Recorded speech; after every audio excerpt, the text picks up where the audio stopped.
أعوذ بالله من الشيطان الرجيم بسم الله الرحمن الرحيم الحمد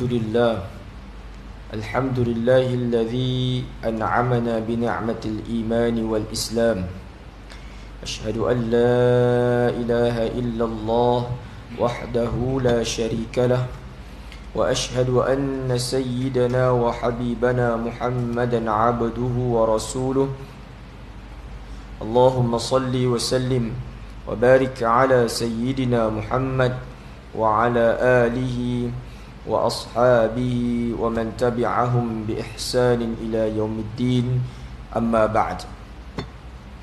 Dimuliakan Fadilatul Imam Tuan Bilal, pengurusi dan seluruh jawatan kuasa, ashabul fadilah, tuan-tuan, ayah-ayah, ibu-ibu, muslim-muslimat yang dirahmati dan dikasihi Allah Ta'ala.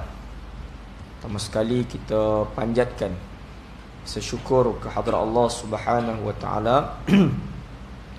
Masih lagi Allah Subhanahu wa Ta'ala mengizinkan kepada kita untuk sama-sama kita hadir untuk solat berjemaah. Yang mudah-mudahan Allah menerima segala amal ibadah kita, mudah-mudahan amin ya rabbal alamin. Alhamdulillah, insyaAllah malam ni kita kembalilah menyambung diskusi kita punya tadabbur ataupun pengajian tafsir kita, yang mana malam ni kita akan menyambung dalam juz yang ke-30, okay, surah yang berikutnya selepas surah At-Tin, itu surah apa?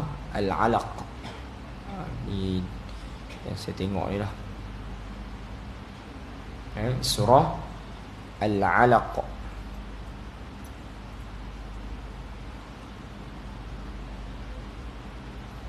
Surah Al-Alaq adalah surah yang pertama yang diturunkan kepada baginda sallallahu alaihi wasallam. Surah Al-Alaq ni orang Melayu panggil Iqra' lah. Ayat pertamanya yang menyebut tentang perintah membaca. Bismillahirrahmanirrahim. Iqra' bismi rabbikal ladzi khalaq. Khalaqal insana min 'alaq. Iqra' wa rabbukal akram. Alladzi 'allama bil qalam 'allamal insana ma lam ya'lam. Hadirin yang dirahmati Allah Subhanahu wa Ta'ala, kata Allah Ta'ala pada ayat yang pertama, Iqra' bismi rabbikal ladzi khalaq. Pertama sekali saya nak bincang sikit tentang kalimah Iqra', yang memberi maksud, kalau terjemahan literalnya kita kata bacalah. Iqra' ni atau disebut sebagai qara'a, baca. Kalau tuan-tuan buka Kamus Dewan, cuba tuan-tuan tengok apa maksud qira'ah, ataupun itu bahasa Arab lah, bahasa Melayu itu baca. Baca ni antara huraian dalam Kamus Dewan dia sebut iaitu sesuatu ungkapan yang menghasilkan kefahaman. Apa dia tuan? Sesuatu ungkapan yang menghasilkan kefahaman. Itu maksud baca. Maka kalau kita melihat pada perintah Allah Ta'ala, Iqra', bacalah, maka yang disebut oleh Jibril alaihissalam kepada baginda sallallahu alaihi wasallam itu adalah suatu perintah yang kalau kita boleh ertikan dengan apa yang saya sebut tadi, iaitu suatu perintah yang membawa kepada mengungkap sesuatu lafaz yang menghasilkan kefahaman. Dan soalannya tuan-tuan yang dirahmati Allah, Iqra' yang Nabi sebut itu, yang melalui lisan Jibril alaihissalam, tentulah membawa kefahaman kepada baginda sallallahu alaihi wasallam. Pada ayat pertama itu disebut apa? Iqra bismi rabbikal ladzi khalaq. Sebutlah dengan nama Tuhanmu yang telah menciptakan. Dari segi tafsirannya, tuan-tuan dirahmati Allah Subhanahu wa taala, itu jelas menggambarkan betapa ayat ini meletakkan kekuasaan Allah atau kehebatan Allah Ta'ala dalam penciptaannya, yang tidak ada pun satu perkara yang berlaku di dalam dunia ini melainkan semuanya di dalam keizinan Allah Ta'ala dari sudut ciptaan Allah, terutama dalam ciptaan makhluk atau ciptaan manusia itu sendirilah, yang mana tidak ada satu teknologi, tidak ada satu kaedah, tidak ada satu kemajuan manapun yang mampu mencipta makhluk yang boleh hidup, sama ada manusia, haiwan, hatta tumbuh-tumbuhan, tak ada, tuan-tuan. Walaupun dikatakan akan berlaku teknologi, akan ada satu teknologi yang bakal muncul, contohnya akan ada pihak yang mencipta ayam tiruan, kan, telur tiruan. Mungkin kita tak menafikan kenyataan itu, tapi tentunya walaupun ada yang mengatakan demikian, kita boleh kata ia tidak akan mampu setanding dengan apa yang dicipta oleh Allah Subhanahu wa taala. Baik, berbalik pada soal Iqra tadi, bacalah, yang membawa erti satu ungkapan yang menghasilkan makna atau kefahaman. Dan sebab itu, tuan-tuan yang dirahmati Allah, daripada kalimah Iqra inilah para ulama meletakkan atau menjadikan dalil kedudukan ilmu itu teramat agung, teramat tinggi. Kerana dengan ilmu yang kita belajar, yang menghasilkan kefahaman, membentuk pemikiran yang bagus, kefahaman yang betul, dan akhirnya menjadikan kehidupan kita juga bagus. Bermula daripada apa? Kefahaman kepada sesuatu ilmu yang kita belajar. Ilmu banyak, banyak, tuan-tuan, ilmu yang canggih-canggih, yang hebat-hebat, kan? Tuan-tuan, macam-macam bidang, kan? Ada bidang medik lah, biologi lah, itu ini, macam fizik apa semua. Kalau tuan-tuan tanya saya, ilmu tu bagus tak? Sangat bagus. Tapi kalau tuan-tuan panggil saya belajar, saya boleh kata bagus je. Tapi terang, saya akan kata dia tidak bermanfaat untuk saya. Sebab apa? Saya tak faham. Betul tak? Tak faham. Tapi saya nafikan tak kebagusan? Bagus. Tapi apa impact dia untuk saya? Tak ada. Saya tak tahu, tak faham. Maka demikian Al-Quran. Tak akan ada satu orang pun berani menyatakan Quran tak bagus. Tak ada, tuan-tuan. Atau orang yang tak beriman dengan Quran pun dia akan kata Quran bagus. Tapi soalannya, apakah Quran yang dikatakan atau yang diakui itu bagus memberi kesan dalam hidupnya? Itu soalan kedua. Kita katakan satu benda tu bagus, dia belum tentu lagi bagus betul-betul untuk kita. Sebab apa? Kerana kita tidak menjadikan benda yang bagus itu benar-benar bermanfaat untuk kita. Banyak, tuan-tuan, ramai orang kata, oh, ulam ni bagus, ulam ni bagus. Tapi orang tak boleh makan. Pahit lah, tak sedap lah. Tuan-tuan, budak kecil kan, pergi tanya, mana ada dia orang kata sayur tak bagus, semua bagus. Tapi tuan-tuan buat research kan, tengok berapa ramai budak yang suka makan sayur. Tapi tak ada siapa yang mampu nafikan sayur bagus. Contohlah, sama Quran, kitab teragung, semua orang tahu, kalamullah. Ya, bagus. Soalannya, bagus tak untuk kita? Dia belum tentu bagus, tuan-tuan. Sebab apa? Bila kita baca Quran, segala bentuk intipati ataupun panduan dalam Quran itu kita tak mampu aplikasi ataupun hidupkan, realisasikan dalam kehidupan kita. Sebab apa? Yang ni saya kata tadi, hakikat Iqra tu kita tak capai lagi, iaitu memahami apa yang kita ungkapkan. Inilah yang saya kata malapetaka besar untuk umat Islam seluruh alam. Dan isu tak faham Quran ni tuan-tuan, isu kritikal. Malaikat tuan-tuan rasa, tak apalah ustaz, yang penting baca, tak faham pun tak apa. Okey, done. Nak kata apa? Tuan-tuan faham macam tu. Tapi apa yang saya boleh katakan, Iqra' itu bukan mengungkapkan tuan-tuan. Iqra' bukan mengungkapkan. Kalau mengungkapkan, baik uzkur, sebut. Tapi Iqra' iaitu ungkapan yang memberi ataupun menghasilkan makna yang kita faham, sehingga boleh kita jadikan apa yang kita baca itu kita terjemahkan dalam kehidupan. Barulah itu dinamakan sebagai Iqra'. Ini dikupas panjang juga oleh seorang ulama, antaranya Syekh Muhammad Al-Ghazali.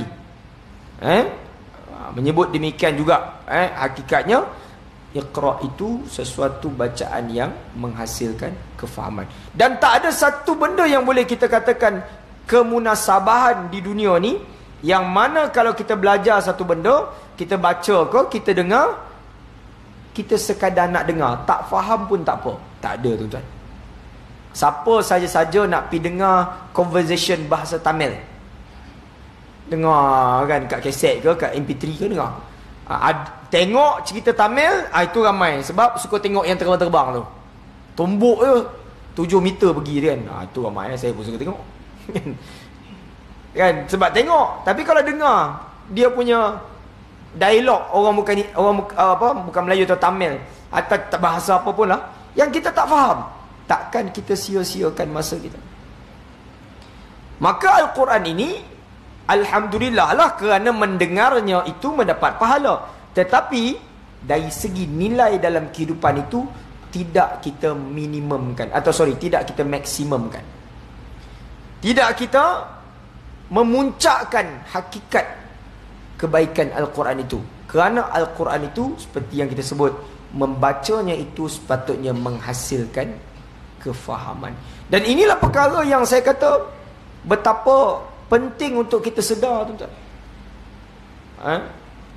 Sebab itu Allah sebut apa dalam surah Muhammad?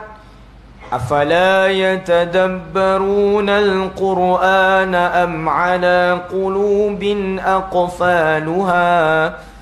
Ini ayat ni very clear, tuan-tuan. Crystal clear kan, kata orang kampung saya. Apa Allah kata? Apakah manusia itu tidak mahu merenung, memahami, menghayati intipati Al-Quran? Ataupun sebenarnya pintu hati mereka tu telah tertutup? Soalan tu, dia bukannya satu ancaman, soalannya, tapi soalan yang ada double meaning, yang memberi kesan ataupun sentapan kepada emosi ataupun perasaan kita. Sampai Allah kata orang yang tak nak faham Quran ni ibarat orang yang pintu hati tertutup. Na'udzubillah. Jadi sebab itu, kenapa perlu kita ada kesedaran yang kritikal, yang mana yang kritis, untuk kita merasakan betapa kita hidup ni perlu kita usahakan untuk memahami Al-Quran. Baik. Dan ayat ini, tuan-tuan yang dirahmati Allah Subhanahu Wa Taala, seperti yang saya sebut awal tadi, kisah yang masyhur yang dinukilkan oleh para ulama dalam menafsirkan ayat ini adalah mereka membawa kisah awal bagaimana Nabi SAW mengambil wahyu. Kerana ini adalah wahyu yang pertama. Jadi kalau tuan-tuan renung hadis yang disebut, antaranya daripada riwayat Aisyah radhiyallahu anha, kata apa? Awwalu ma budi'a bihi Rasulullah sallallahu alaihi wasallam min al-wahyi ar-ru'ya as-sadiqah fi an-nawm, fa kana la yara ru'yan illa ja'at mithla falaq as-subhi thumma hubbiba ilayhi al-khala'. Jadi petunjuk pertama yang datang kepada Nabi itu adalah satu mimpi, tuan-tuan. Sebelum Nabi menerima wahyu surah Al-Alaq ini, Nabi dah ada petunjuk awal, iaitu ru'yas sadiqah, iaitu mimpi yang benar, mimpi yang betul-betul menjadikan Nabi itu rasa sesuatu lah, yang menjadikan Nabi tiba-tiba teringin teramat sangat untuk apa? bersendirian. Tu yang disebut sebagai khalwah tu, kan? Cuma khalwah tu jadi khalwat dalam konteks masyarakat kita ni dah jadi satu benda yang tak baik lah. Tapi khalwah pada dasarnya atau asasnya adalah, iaitu maksudnya bersendirian. Fakana ya'ti Hira, maka dia pun pergilah ke gunung ataupun bukit Jabal Nur. Jabal tu bukit lah, Nur cahaya, yang mana di atas sana terdapat yang dipanggil Gua Hira. Bagi tuan-tuan yang dah pernah pergi tanah suci Mekah terutamanya, mungkin berpeluang tengok macam mana kedudukan Gua Hira, yang tidaklah begitu besar. Cuma pengalaman naik tahun bila, kan, ramai sangat orang duduk situ. Dia jadikan tempat tu markas dia, dan orang lain tak boleh nak masuk situ, kan. Dia buat zikir, baguslah dia nak berzikir ke apa tu, pulang lah. Tapi jadi dia conquer. Dan conquer tu kalau 15 minit tak apa, daripada pukul 11 malam sampai pukul 5 pagi duduk situ, jam, kan. Di atas tu dia semayang apa subuh semua. Jadi kita kena masuk situ berjerimpit. Sedangkan tidak ada apa-apa riwayat menyatakan fadilat untuk kita beribadah di situ. Tapi orang kita ni, dia bukan orang kita lah, sebahagian masyarakat ni, umat Islam ni, dia terlalu kuat melihat konsep barakah. Taklah kita nafikan berkat tu, kan. Tapi sampai rasa macam kalau solat kat situ agaknya ada lebih pahala kot. Tu jadi tak berapa tepat lah. Ini kadang-kadang kita kena perbetul dalam kefahaman kita dalam beribadah. Sebab bila kita buat satu-satu ibadah ni, kita tahu semuanya mesti berpandukan apa yang baginda sallallahu alaihi wasallam ajar, yang para sahabat buat. Habis kalau kita memandai-mandai, rasa yang ni elok kot, yang ni bagus kot, main kot, tuan-tuan, banyak kot kita nanti, kan. Rosak agama kalau kira macam tu, kan. Ni kadang-kadang berlakulah. Baik. Kemudian dia kata apa? Wa huwa ta'abbudu al-layali dhawatal adad. Dalam beberapa malam Nabi beribadah di sana. Wa yatazawwadu lidzalika thumma yarji'u ila Khadijah. Kemudian sampailah satu masa Nabi pun balik ke, maksudnya bertemu dengan Khadijah radhiyallahu anha. Fatuzawwida limithliha hatta faja'ahu al-haqqu wa huwa fi ghar Hira. Sampailah satu masa yang mana Nabi didatangi dengan Jibril alaihissalam. Faja'ahu al-malaku, datanglah malaikat tu tadi, faqala iqra. Nabi kata baca. Jibril kata iqra. Qala Rasulullah sallallahu alaihi wasallam faqultu ma ana biqari. Nabi jawab, aku tak mampu baca, kan. Faqala iqra. Jibril kata baca. Faqultu ma ana biqari. Nabi kata aku tak mampu baca. Faqultu, kemudian diulang sekali lagi, iqra. Faqultu ma ana biqari. Qala fa'akhadhani fa'adhani hatta balagha minni al-juhdu thumma arsalani. Maka bagi dia ceritakan, fa'akhadhani, Jibril tadi ni mengambil aku. Maksud mengambil aku tu memeluk aku. Faghattani, memeluk aku, hatta balagha minni al-juhd, sehingga aku rasa macam tersepit, rasa macam tak boleh bernafas. Yalah, pelukan Jibril, kan. Thumma arsalani, kemudian dia melepaskan aku. Faqala iqra, maka dia kata bacalah. Aku jawab balik, faqultu ma ana biqari. Nabi tetap jawab, aku tak mampu baca.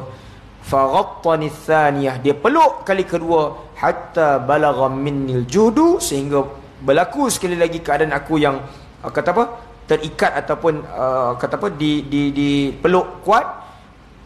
Thumma arsalani, kemudian dia lepaskan aku. Faqala iqra, baca wahai Muhammad. Faqultu ana biqari.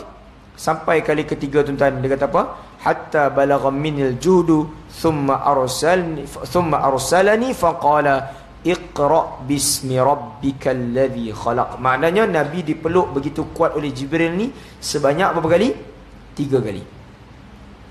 Barulah Nabi Jibril ajar Nabi sebut iqra bismi rabbikal ladzi khalaq. Bacalah dengan nama Tuhanmu yang telah menciptakan. Sehinggalah ayat malam ya'lam, iaitu ayat yang ke-5. Qala, maka Nabi pun menyatakan faraja'a biha tarjufu biwadir hatta dakhala ala Khadijah. Maka ketika tu Nabi balik menuju kepada Khadijah, lalu dia berkata kepada Khadijah, zammiluni, selimutkan aku wahai Khadijah, selimutkan aku wahai Khadijah. Ni kisah ni masyhur tuan-tuan. Biasanya kita dengar kisah ni dalam peristiwa peristiwa apa biasa? Ustaz saya cerita Isra Mi'raj, bukan? Peristiwa apa? Lupa saya. Hijrah. Nuzul Quran. Tak tahulah kan, tapi biasa dengar kisah ni kan. Fazammilu hatta dhahaba anhu ar-raw'. Maka Nabi pun diselimutkan sehingga hilangnya rasa raw' ni, macam ketakutan lah. Sebab Nabi balik tu dalam keadaan menggigil, seolah-olah berlaku satu peristiwa yang amat-amat pelik. Faqala ya Khadijah, maka Nabi pun kata, wahai Khadijah, mali, apa jadi pada aku wahai Khadijah? Fa akhbarahal khabar, maka Nabi pun cerita kepada Khadijah peristiwa tersebut. Wa qala qad khashitu alayya, maka pun Nabi kata telah berlaku kepada aku sesuatu yang amat-amat menakutkan. Faqalat lahu, tapi ni tuan-tuan, ini yang dahsyat ni Khadijah, pelik tuan-tuan, yang melalui peristiwa tu Nabi, Khadijah tak tahu apa pun, tapi tengok perkataan Khadijah, dia kata apa? Kalla, tidak sesekali wahai Muhammad. Maknanya Khadijah kata tak, itu bukan benda yang menakutkan kau, bukan benda yang untuk menggugat ataupun mengancam kau, tak. Walaupun Nabi diajar sebut iqra bismi rabbikal ladzi, Nabi pun tak tutup Quran. Kalau Nabi tahu tuan-tuan, Nabi happy balik. Nabi tak tahu, ikut je lah Jibril baca kan. Sebab tu dia kata Khadijah, dah jadi ke aku ni benda yang sangat-sangat menakutkan. Tapi Khadijah punya perkataan ni yang mahal. Kalla, tidak sama sekali wahai Muhammad. Abshir, itu adalah khabar gembira. Fa wallahi la yukhzika Allahu abada. Demi Allah wahai Muhammad, Allah tidak akan yukhzika ni, macam mengganggu ataupun mengancam engkau selama-lamanya. Ini tuan-tuan dah menjadi salah satu bukti memang kalimah Allah dah dipakai sebelum Islam datang. Ini bukan saya nak sentuh isu kalimah Allah kan, Sultan Selangor bising, tapi nak ceritanya memang hadis tu sebut macam tu kan. Jadi Khadijah pun sebut, Allah takkan sia-siakan engkau wahai Muhammad. Ni belum Islam lagi ni kan. Sebab Nabi pun tak tahu Quran tu. Sebab apa? Khadijah kata, innaka latasilur rahim, sebab engkau wahai Muhammad, engkau satu orang manusia yang suka menghubungkan silaturahim. Orang-orang yang bergaduh, yang bermusuhan, engkau suka damaikan. Lagi apa dia kata? Wa tusdiqul hadis, dan engkau punya perkataan itu sentiasa benar, cakap tak pernah dusta. Lagi apa? Wa tahmilul kal, dan engkau memikul bebanan-bebanan. Maknanya suka tolong orang. Wa tuqril dhaif, engkau memuliakan tetamu. Wa tu'inu ala nawaibil haq, dan engkau sentiasa menegakkan kebenaran. Lagi apa? So maknanya thumman talaqat bihi Khadijatu hatta atat bihi Waraqat bin Naufal, sehinggalah perkataan-perkataan itu membuatkan Nabi kembali jadi kuat. Sebab kata Khadijah, engkau takkan disia-siakan, sebab engkau sentiasa membenar, perkataan engkau benar, engkau tidak berdusta, engkau membantu orang, engkau kata apa? Memudahkan orang apa semua kan. Dan akhirnya Khadijah bawa Nabi SAW bertemu dengan siapa tuan-tuan? Waraqah bin Naufal, kan? Bin Asad bin Abdul Uzza bin Qusay, iaitulah ibnu ammi, iaitu anak saudara Khadijah. Anak saudara Khadijah ni mana anak pakcik dia, iaitu sepupu dia lah, kan? Akhi abiha, iaitu adik kepada ayah dia. Jadi anak kepada adik ayah dia, sepupu dia. Wa kana tanassara fil jahiliyah. Orang jahiliyah dia tak ada agama, tuan-tuan. Secara umumnya tak ada agama. Musyrikin lah, golongan yang tak ada agama. Jadi dia beriman dengan Allah, mengikut kefahaman cara dia, dan dia menjadikan berhala-berhala itu sebagai perantara, itu dia mensyirikkan Allah, kan. Tapi berbeza dengan Waraqah bin Naufal, dia ada agama. Apa agama dia? Nasrani. Jadi kalau boleh kita faham, maknanya berbedalah gaya hidup Waraqah ni dengan golongan musyrik Mekah. Dia tak sembah berhala lah, kan. Dan kalau kita boleh faham, maknanya Waraqah ni mungkin dapatlah sumber ilmu ataupun riwayat yang betul daripada kitab suci Taurat umpamanya, kan, yang mana menyebabkan dia berpegang teguh dengan apa yang terkandung dalam kitab tersebut. Baik. Wa kana yaktubul kitab al-arabi, kemudian dia tulis kitab, yakni apa nama dia, Taurat itu dalam bahasa Arab. Wa kataba bil arabiyyati minal injil, dia kata tulis kitab Injil, kan, bukan Taurat, Injil. Taurat ni Yahudi, okey. Injil Bible lah, kan. Bible. Masya Allahu ayyuktab, dengan apa yang Allah izinkan kepadanya untuk dia menulis. Mungkin taklah tepat sangat, tapi apa yang dia tulis tu memadai untuk menjadikan dia tetap kekal beriman dalam Nasrani. Sebab itu kita tahu Quran tak sama dengan mana-mana kitab samawi dekat dunia ni. Walaupun Waraqah bin Naufal beriman dengan agama Nasrani, tapi kat sini dia beritahu apa? Waraqah ni beriman dengan kadar apa yang ditulis. Maknanya ada mungkin kekurangan dan kecacatan atas apa yang dia beriman tu. Tapi tak menjadikan dia musyrik lah. Tapi Quran, satu, bukan ayat, bukan perkataan, huruf pun tak boleh jatuh. Sejak zaman Nabi sampai kita gini. Tu dah, tuan-tuan boleh bayang lah macam mana kedudukan Quran. Fikir logik, tuan-tuan, mesti akan ada tahrif punya Quran ni. Kalau fikir logik lah, makna akan boleh berlaku penyelewengan. Tapi nak bagi tahu betapa kedudukan Al-Quran ni Allah betul-betul jaga sampai kiamat, takkan ada siapa berani rosakkan. Tu kata, kan?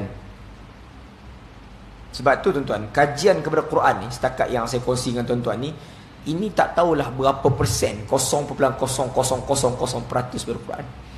Maknanya apa? Walaupun tuan-tuan tengok kitab-kitab tafsir Quran yang dah beratus, beribu jilid barangkali ada kat dunia hari ni, tapi tuan-tuan, sampai kiamat kajian kepada Quran ni takkan pernah berhenti. Akan ada je kelompok-kelompok di kalangan sarjana, tokoh-tokoh Islam ni sepanjang zaman akan terus-menerus mengkaji lagi Al-Quran. Sebab Al-Quran ceritanya, walaupun 1400 tahun dulu yang Allah turunkan, dia mesti relate sama sezaman dengan apa yang dilalui oleh setiap manusia. Kan? Patutnya Quran ni zaman Nabi, tentu ayat dia kena lain sikit lah zaman sekarang, sebab zaman ni dah moden dah. Tapi tak, dia match. Dan kalau 1000 tahun lagi lah, kalau lah Allah izin, kan, mana tahu, kita pun tak tahu kiamat bila. Quran yang sama, tapi ceritanya itu dipandukan dengan kesesuaian zaman tersebut. Dengan macam-macam lah, dengan disiplin ilmu, hadis apa semua ni, kan. Tapi nak ceritanya, ayatnya sedikit pun tidak berani atau tidak akan ada mampu dirombak, diolah. Ini dahsyat Quran. Tapi tengok tadi, kalau Injil tadi, kebarangkalian salah ataupun bukan salah lah, kekurangan ayat tu ataupun poin-poin tu dia boleh berlaku sebab Waraqah tulis sendiri atas apa yang dia belajar. Okey, tapi tu tak menjadikan dia terseleweng lah. Tapi tuan-tuan boleh bayanglah, kalau Waraqah boleh tulis, Hari ni punya Injil jadi apa? Tak payah cerita lah kan. Lagilah tak apa-apa kan. Macam-macam mazhab ada. Tu ya. Maksudnya kita boleh faham lah kronologi kitab-kitab samawi ni yang memang Allah tak jamin selain Al-Quran ni untuk dipelihara. Sebab itu saya dengar profesor apa yang dekat siapa ya? Bukan profesor, Ustaz Abdul Somad.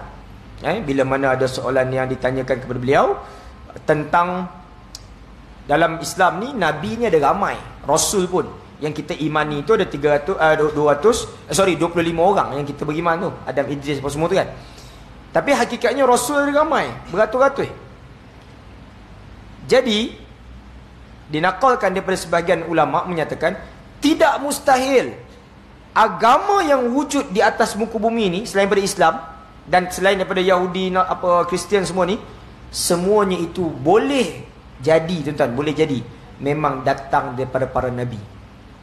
Nabi-nabi yang lain yang kita tak kenal kan. Cuma seperti kita tahu, nabi-nabi ni ajaran mereka tak ada jaminan daripada Allah Ta'ala untuk dipelihara, yang akhirnya diseleweng. Umpamanya apa? Tak mustahil Hindu, Buddha itu sebenarnya asalnya daripada ajaran para nabi terdahulu, tak mustahil. Tapi kerana tak ada satu jaminan untuk Allah kekalkan ajaran mereka yang suci itu, akhirnya diseleweng. Sebab tu kalau kita kaji agama-agama yang hari ni kita tengok merepek-repek. Tapi kalau kita tengok hakikat asal agama je tu, banyak bagusnya, tapi diseleweng. Janganlah cerita Hindu, Buddha apa. Kristian yang memang terang-terang kita tahu Allah sebut dalam Quran, Injil, Taurat, tu pun punyalah banyak eksploitasi, apatah lagi agama-agama yang kita tengok depan mata ni. Cuma nak sebutnya bahawa itu tidak mustahil menjadikan apa yang nabi-nabi sebelum Rasulullah, nabi-nabi yang kita tak kenal ni bawa waktu tu, dia hanya terpakai untuk zaman waktu dia hidup je. Dia wafat nabi-nabi ni, habis. Allah Ta'ala tak jamin agama tu untuk kekal, ataupun bukan agama, maksudnya ajaran tu kekal. Agama tetap Islam, tapi semuanya diseleweng. Maka demikian, yang ramai hari ni hidup yang mengaku Islam, bahkan datang solat Jumaat ke solat fardu, pun kadang-kadang bermasalah dari sudut i'tiqad atau akidahnya, sehingga na'udzubillah berapa ramai yang kita tengok orang pakai serban jadi ajaran sesat. Oh, na'udzubillah. Kan? Itu yang terang-terang orang Islam, tapi rupanya sesat. Na'udzubillah. Kan? Zikir 1000 kali, semayang tak payah, jahanam. Kan? Yang penting aurat tutup, tak semayang tak apa. Oh, parah.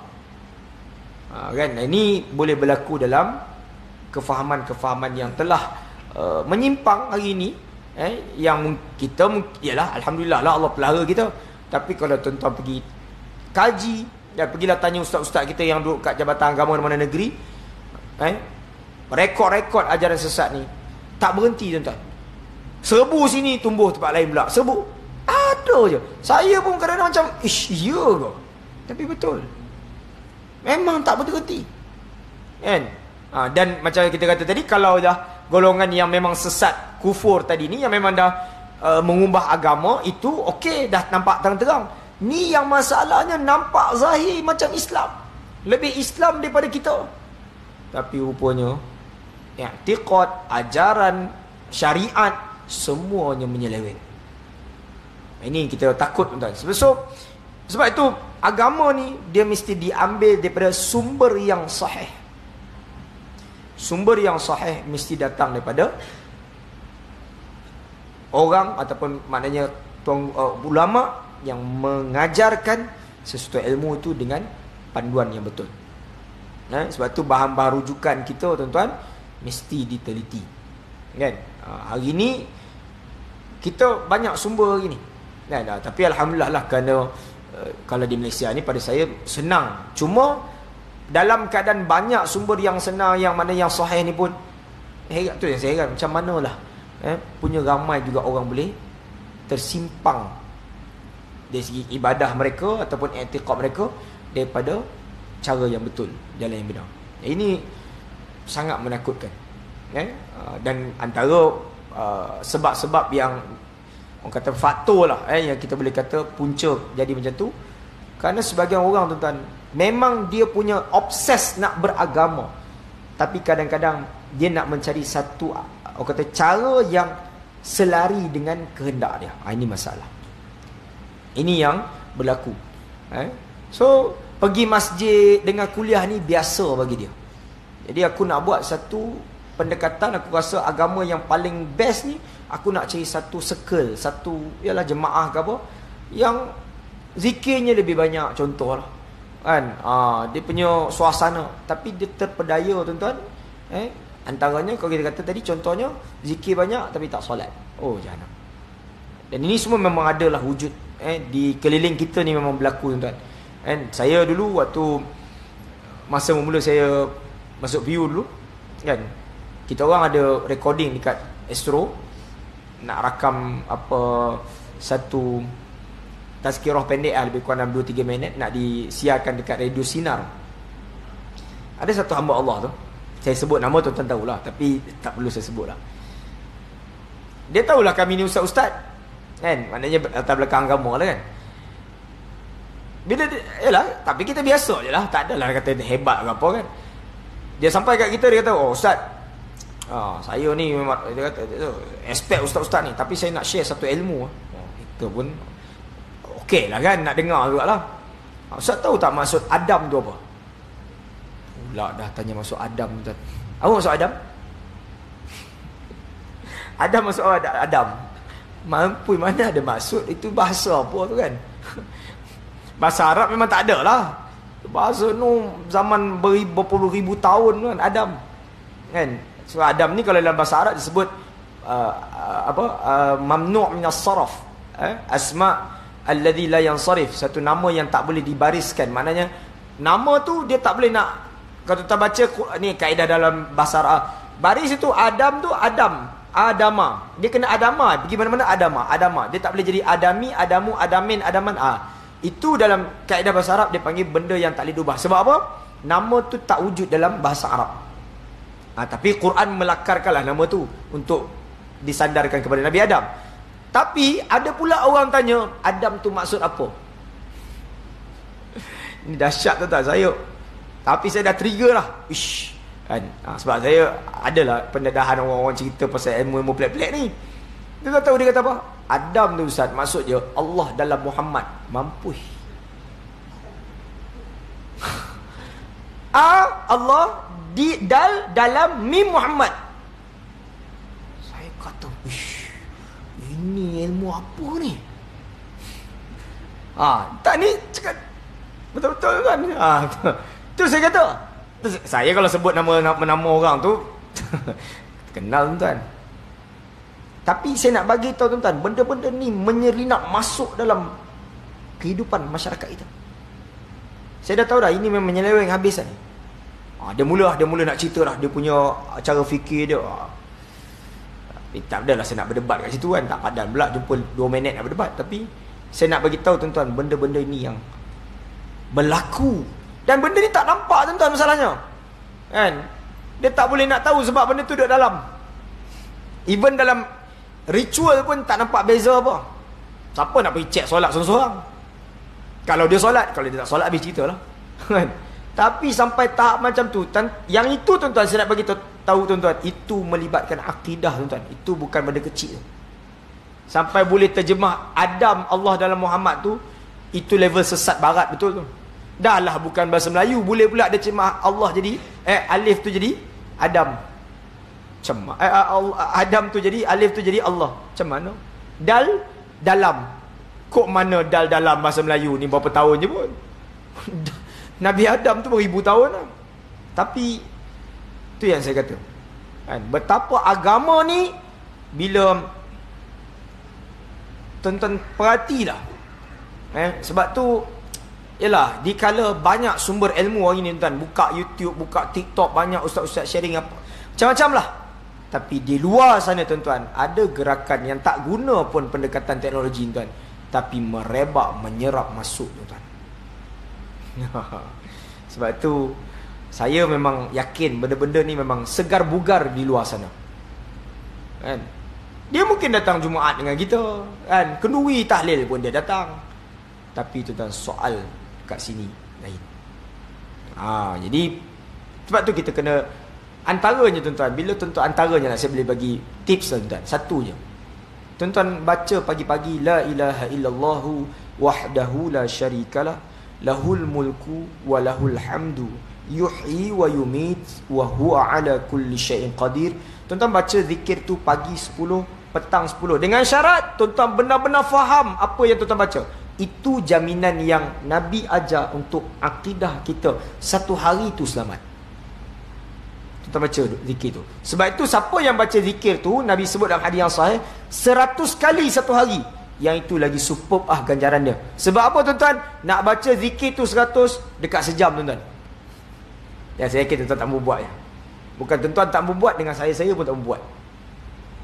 Nak bagi tahu nilai kekuatan zikir yang macam tu, kita kena allocate time, maksudnya dengan kesungguhan kita apa semua, impact dia, akidah kita memang solid. Tapi tuan-tuan baca zikir tu dengan penuh penghayatan, faham. Yang kita diajar oleh Nabi baca setiap kali lepas subuh, la ilaha illallah, tidak ada Tuhan selain pada Allah Ta'ala yang hanya satu-satunya layak disembah, wahdahu la syarikalah, tunggal, tidak ada sekutu baginya, lahul mulku, segala kekuasaan kerajaan miliknya, walahul hamdu, segala puji-pujian miliknya, yuhyi wa yumit, yang dia maha menghidupkan, dia maha mematikan, wa huwa ala kulli syai'in, dan di genggamannya segala kekuasaan penentu takdir. Jadi itu bila kita baca dengan penuh penghayatan, meletakkan pasak akidah kita setiap kali kita nak memulakan kerja harian kita. Kalau di pagi hari, kalau malam lepas maghrib, itu membina i'tiqad yang cukup solid. Sebab itu amat-amat dianjurkan kita baca zikir tu yang Nabi ajar setiap kali selepas subuh dan maghrib. Tapi membacanya bukan sambil scroll Facebook, tu tak jadi. Sambil scroll WhatsApp, tu jahanam. Tak boleh tuan-tuan. Agama dia ada disiplin dia kena buat elok-elok. Dan tu saya kata, bila agama ni tak dibuat, kita betul tuan, jangan tuan, saya sendiri pun banyak benda-benda yang kita culas, tapi ada part yang kita kena serius. Solat 5 minit kena all out serius. Dia tak boleh ala kadar tuan-tuan. Benda yang boleh ala kadar, tuan-tuan nak pergi mengetek tak apa. Tapi ada part dalam ibadah ataupun dalam benda-benda yang memang agama suruh solid jaga, yang itu kita tak boleh compromise.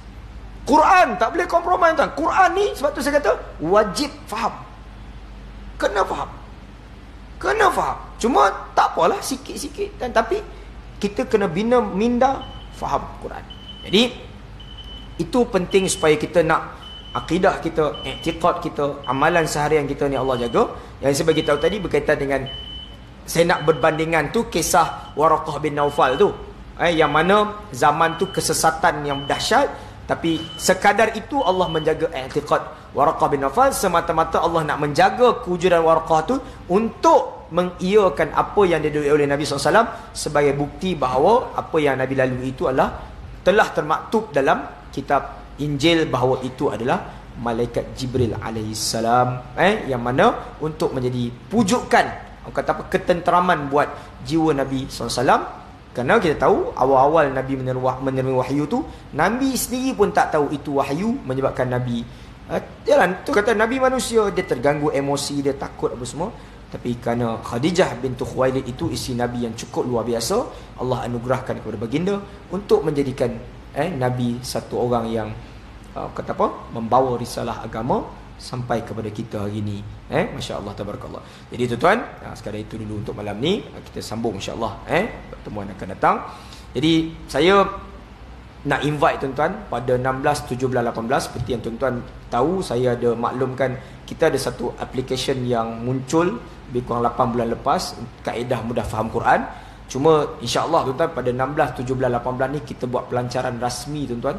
Okey, baru nak launching apps yang pada saya memang cukup awesome, menggunakan teknologi terkini AI, artificial intelligence, untuk bantu kita faham vocabulary dan Quran ni. So kita lancarkan pada 16, 17, 18 kat mana tuan-tuan? Dekat The Curve tuan-tuan, Damansara. Festival Quran 3 hari. Biasa orang buat festival Quran dekat masjid tuan-tuan. Kali ni kita nak Qurankan The Curve tu 3 hari. Lain macam. Okay. So tuan-tuan, program tu 3 hari. Kita buat macam-macam lah aktiviti. Ada nasyidnya, ada qasidah, macam-macam lah. So memang saya sendiri pun memang tak sabar-sabar. Saya nak tengok macam mana rupa The Curve tu 3 hari kita nak meriahkan dengan Quran. Saya teringat apa tuan-tuan, Imam Hasan Al-Banna dulu berdakwah dalam disko. Ni tak ada disko kan.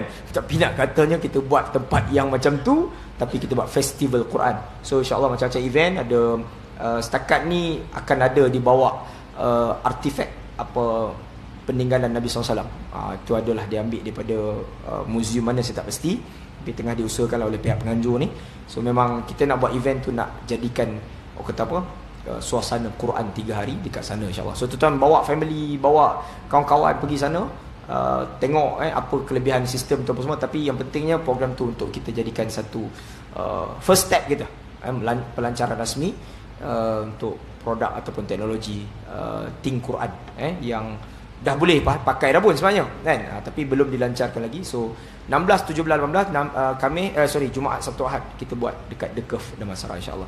So ada rezeki kita jumpa kat sana sambil tuan-tuan nak pergi AKR ke apa kan. AKR dekat situ kan, betul tak? Tapi dekat The Curve tu kita pakai 3 hari. Saya pun tak tahu berapa juta dia habis kan. Tapi so misi kita tu sebenarnya, target kita tuan-tuan untuk sistem tu, kita nak pasarkan ke mana 100 juta umat Islam guna teknologi tu. So memang projek kita ni memang super mega kan. So saya tengah bergerak aktif lah bersama pasukan diorang ni untuk menyebar luaskan teknologi. So itu saja tuan-tuan. Terima kasih banyak-banyak. Jumpa lagi. Wallahu alam. Wassalamualaikum warahmatullahi wabarakatuh.